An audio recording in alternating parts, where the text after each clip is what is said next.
నమస్తే, నేను మీ మల్లెపల్లి నరసింహులు. అందరు ఎట్లున్నారు? నేను మళ్ళీ చాలా రోజుల తర్వాత మీ ముందుకు వస్తున్నా. ఒక అంశంతో ఈరోజు మీ ముందుకు వచ్చిన. మన గౌరవ ముఖ్యమంత్రి రేవంత్ అన్న ప్రభుత్వం అధికారంలోకి వచ్చి 31 నెల పూర్తి అయింది. రేవంత్ అన్న పాలన అప్పుల కుప్ప.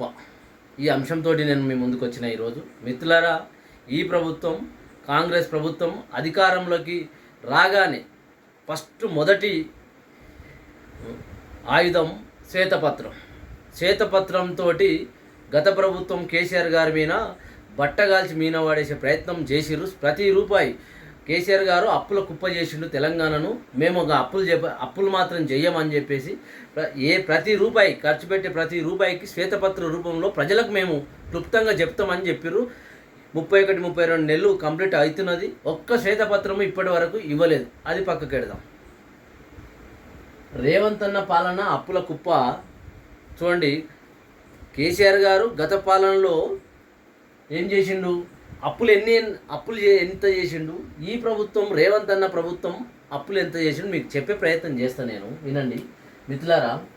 కేసీఆర్ గారి ప్రభుత్వం 9.5 సంవత్సరాలు అధికారంలో ఉన్నారు కేసీఆర్ గారు. అంటే 114 నెలలు కేసీఆర్ గారు అధికారంలో ఉంటే, మన రేవంత్ అన్న 30 నెలలు 31 నెల అయింది వచ్చి. 114 నెలల్లో కేసీఆర్ గారు అప్పులు 4,70,00,000 అప్పు చేసిండు. కేసీఆర్ గారు 4,70,00,000. మరి రేవంత్ అన్న ఏం చేసిండు, 30 నెలల్లోనే 4,14,00,000 చేసిండు. గమనించాలి, ఇక్కడ మనం చాలా జాగ్రత్త గమనించాలి. 114 నెలలకు అంటే 9.5 సంవత్సరాలకు 4,70,00,000 అప్పు చేస్తే కేవలం 30 నెలల్లోనే అంటే 2.5 సంవత్సరంలోనే 4,14,00,000 అప్పు చేసిండు. 14,000 కోట్ల అప్పు చేసిండు. తర్వాత అందులో ఎఫ్ఆర్ఎంబి అప్పు రుణాలు 3,60,000 కేసీఆర్ గారి ప్రభుత్వంలో చేస్తే 1,94,00,000 రేవంత్ అన్న చేసింది. నాన్ ఎఫ్ఆర్ఎంబి కింద 1,10,10,00,000 కేసీఆర్ గారు అప్పు చేస్తే రేవంత్ అన్న 2,20,00,000 అప్పు చేసిండు. అంటే ఇక్కడ ఏడాదికి సగటున అప్పు కేసీఆర్ గారు 49,473 చేసిండు. సంవత్సరానికి 49,473 మరి మన రేవంత్ అన్న ఏం చేసిండు, ఎంత చేసిండు, 1,65,000 చేసిండు. అంటే తేడా చూడండి, ఇక్కడ 1,15,000 సంవత్సరానికి యావరేజ్గా నేను చెప్పేది. ముందంజలో ఉన్నాడు 1,15,000.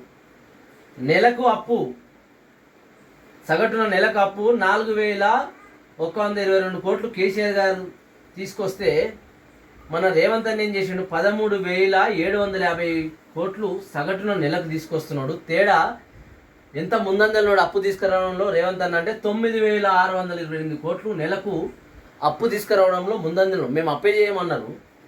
సగటున రోజుకు కేసీఆర్ గారు అప్పు 137 చేస్తే సగటున రోజుకు 137 అప్పు చేస్తే కేసీఆర్ గారు, మన రేవంత్ అన్న 458 సగటున. అంటే ఎంత ముందు ఉన్నాడు, ఇంకా అప్పు తీసుకురావడంలో రోజుకు 321 కోట్ల ముందంజలు ఉన్నాడు కేసీఆర్ గారి కంటే.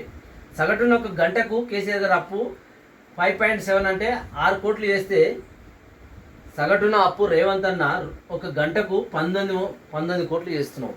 అంటే 13 కోట్ల ముందంజలు ఉన్నాడు అప్పు తీసుకురావడంలో. మరి నేను అప్పే చేయమన్నారు కదా, మరి ప్రతి అప్పుల్లో ఎందుకు ముందుకు పోతున్నాడు, ఎందుకు అప్పు చేసినావో ప్రజలకు మేము శ్వేతపత్రం రూపంలో చెప్తామన్నారు. ఒక్క శ్వేతపత్రం ఎందుకు రిలీజ్ చేయలేదు ఇప్పటి వరకు? కేసీఆర్ గారి మీద అప్పులు చేసిండు, 8 లక్షల అప్పు చేసిండు, 8 లక్షల అప్పు చేసిండు అని అబద్ధాల మాటలు చెప్పి కాలం గడుపుకుంటున్న సందర్భంలో మీరు మాత్రము మేము అప్పే చేయమన్న వాళ్ళు అప్పులు ఎందుకు చేస్తున్నారు? 14 కేసీఆర్ గారు 9.5 సంవత్సరంలో ఇంత అప్పు చేస్తే మీరు కేవలం 30 నెలల్లో కేసీఆర్ గారు చేసిన అప్పు దాటిరు కదా. ఇంకా 2.5 సంవత్సరాలు ఇంకా 4 లక్షలు 5 లక్షలు చేస్తే 10 లక్షల కోట్లు అప్పు చేస్తాడు 5 ఏళ్ళకు. కేసీఆర్ గారు 4,70,000 కోట్లు మాత్రం చేస్తే నువ్వు 10 లక్షల కోట్లు దాటుతాయి 10 సంవత్సరాల్లో. కేసీఆర్ గారు చేసింది నువ్వు 5 సంవత్సరాల్లో 10 లక్షల కోట్లు దాటిస్తావు. అంటే అప్పులు చేయడంలో ఈ భారతదేశంలో మొదటి అందులో మన రేవంత్ అన్న ప్రభుత్వం ఉన్నది. దీన్ని బట్టి చూస్తే అప్పులు చేయడంలో. కాబట్టి రేవంత్ అన్న పాలనకు కేసీఆర్ గారి పాలనలకు చాలా తేడా ఉన్నది, వ్యత్యాసం అప్పుల్లో. కాబట్టి మిత్రులారా గమనించాలి, ప్రజలకు తెలియజెప్పాలి వాస్తవాలు. నమస్తే, నేను మీ మల్లెపల్లి నరసింహుడు.